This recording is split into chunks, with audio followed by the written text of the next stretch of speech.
ফিরে এলো নিজের ঘরে। বারান্দার অনেকগুলো গাছ লাগানো, যার মধ্যে আনন্দের সবচেয়ে প্রিয় জুঁই ফুল। অনেকক্ষণ বারান্দায় থাকা ফুলগুলোর দিকে তাকিয়ে রইল আনন্দ। খেয়াল করলো তারা পর্যাপ্ত রোদ পাচ্ছে না। বারান্দার পাশ থেকেই কৃষ্ণচূড়া গাছটা বেড়ে উঠেছে। মারাত্মক সুন্দর লাগছে দেখতে।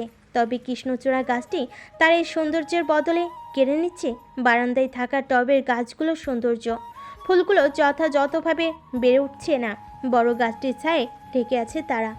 আনন্দ মনোযোগ সহকারে দেখলো অনেকক্ষণ। বেশি ছোট টবগুলো এনে বারান্দার অন্য প্রান্তে রাখলো, বড় গাছের ছায়া থেকে বাঁচালো এদের।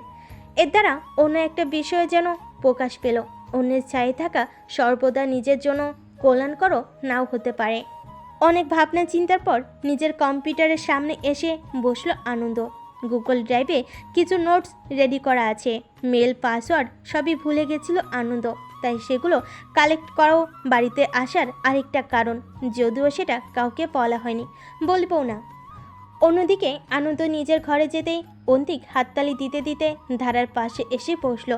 আড়মোড়া ভাঙার মতো করে দুহাত সরিয়ে রুবিনার দিকে তাকিয়ে বেশ টেনে বলে, আমু আজ না একটু আনন্দ দ্বারা বেশি বইছে কারো মনে। ধারা প্রথমবারের মতো কিছু না বলে পা বাড়ায় শ্রীর দিকে।